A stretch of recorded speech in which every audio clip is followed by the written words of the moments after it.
आज हम बैटरी के अंदर कौन सा पानी डालना चाहिए और क्यों डालना चाहिए, कितना डालना चाहिए, ये सभी विषय के ऊपर बात कर रहे हैं। बैटरी के अंदर जो शुरू में जो कंपनी से आती है तो ये खाली बैटरी आती है और उसके बाद में इसके अंदर सल्फ्यूरिक एसिड और पानी वगैरह को पानी के डिस्टिल वाटर को एक उचित मात्रा में मिला करके इसको चार्जिंग में लगाया जाता है। उसके बाद में ये कस्टमर को सप्लाई किया जाता है। और पानी की ज़रूरत क्यों पड़ती है? जिस तरह से एक मछली को जिंदा रहने के लिए पानी की ज़रूरत होती है, उसी तरह से बैटरी को भी पानी की ज़रूरत होती है। कई बंदे बोलते हैं कि हम तो बारिश का पानी डालते हैं, कुछ बोलते हैं आरओ का पानी डाल दो, लेकिन इन सब पानी के अंदर अशुद्धियाँ होती हैं।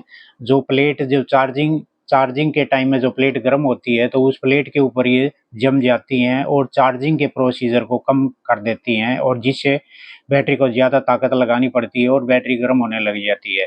इसके अंदर आपको जो बाज़ार के अंदर डिस्टिल वाटर पैकेज जो मिलता है, जैसे ये बोतल मिलती है, पैकेज बोतल मिलती है, उन्हीं पानी को इस्तेमाल करो। ये पानी को बॉयल कर करके भाप में कन्वर्ट किया जाता है और भाप से फिर दोबारा पानी बनाया जाता है, तो इस करके ये शुद्ध होता है। बारिश और आरओ वगैरह का पानी होता है उसमें पूरी शुद्धता नहीं होती, इसलिए आप इसी पानी को इस्तेमाल करो। और जब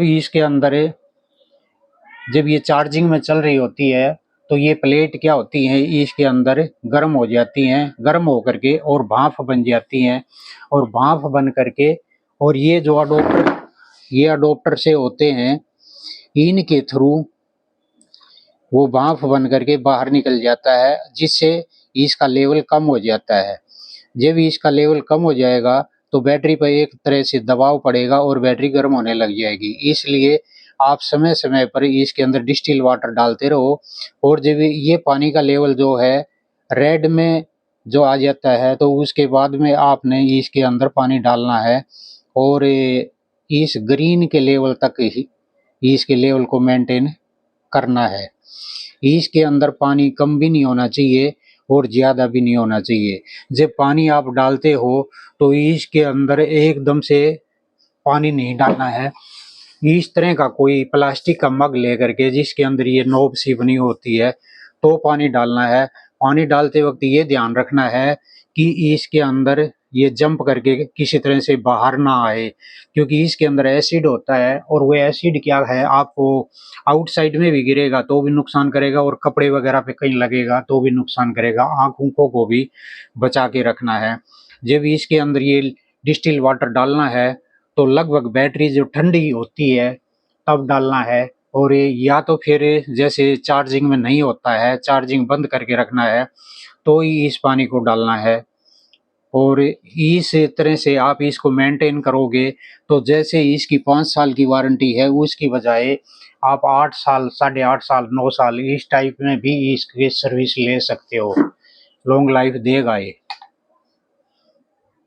और इसका लेवल का है तो इसके अंदर आप ध्यान रख सकते हो कि इसके अंदर इसको तो चेक कर ही सकते हो। इसके अलावा जैसे ये प्लेट होती है, ये प्लेट जहाँ से बैटरी की प्लास्टिक की बॉडी ये शुरू होती है वहां तक के पानी का लेवल अगर आप रखोगे तो ये एक सही करेक्ट उचित रहेगा। इसके अंदर न तो पानी कम होना चाहिए और न इससे ज्यादा होना चाहिए। और जब आप इसको साफ सफाई करते हो तो ये जो इसके अंदर छिद्र होते हैं इनको भी आप पानी के अंदर डाल करके और एक किसी बुरिश वगैरह से आप इनको साफ कर सकते हो, क्योंकि जब इसके अंदर प्लेट गर्म होती है तो ये वेपराइज होकर के यहाँ से निकलता है तो इसकी बॉडी के अंदर अंदर एक्स्ट्रा प्रेशर नहीं बनता। ये क्लियर होना भी बहुत जरूरी होता है। तो इस तरह से आप टाइम टू टाइम इसका ध्यान रखो और इससे एक अच्छी लाइफ ले सकते हो। धन्यवाद, नमस्कार।